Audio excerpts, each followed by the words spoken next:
이제 경비의 분류인데 분류 기준에 따라서 여러 가지로 일단 구분이 됩니다. 첫 번째는 경비 형태 혹은 경비 방식에 따라서 인력 경비와 기계 경비 이렇게 둘로 구분이 되고 있죠.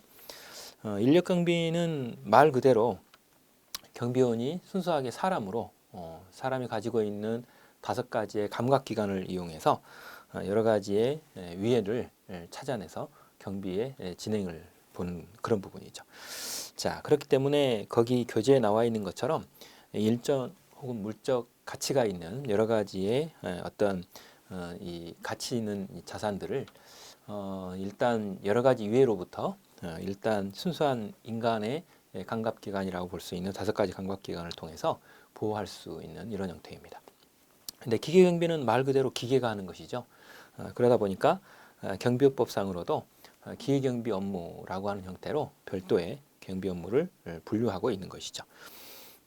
이제 경비업법상 기계경비 업무라고 하는 것은 경비 대상 시설에다가 감지 송신기를 설치를 하고 위해가 닥치면 이 감지기가 일단 센서가 반응을 하게 되죠.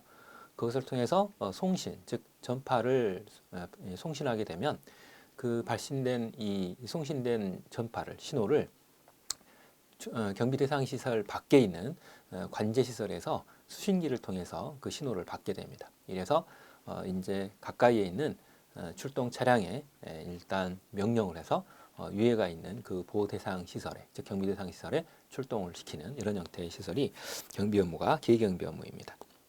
그래서 실제로 인력 경비와 기계 경비와 관련된 부분에 있어서는 민간 경비론과 관련된 부분에 있어서도 아마 여러분들이 장단점이나 이런 부분들을 아마 배우셨으리라 그렇게 봅니다. 그 다음 뒤로 넘겨보시면 경비의 성격에 따라서 구분이 또 되기도 하죠. 자체 경비하고 계약 경비로 구분이 되는데요.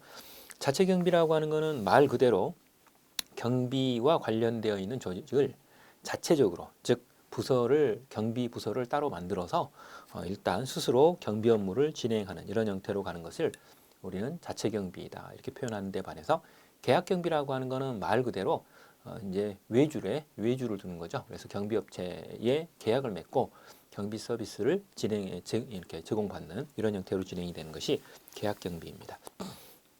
그렇기 때문에 자체 경비라고 하는 것은 직접 경비원으로 직원을 채용하는 그런 형태로 진행이 되기 때문에 상당히 충성도가 강하고 또 경비원들에 대해서도 일반 직원과 동일하게 신분이 보장이 상당히 되는 그런 형태이고 또 일단 이 부서의 어떤 회사의 대표로 하여금 아주 쉽게 통제와 감독을 할 수 있는 이런 장점을 가지고 있죠.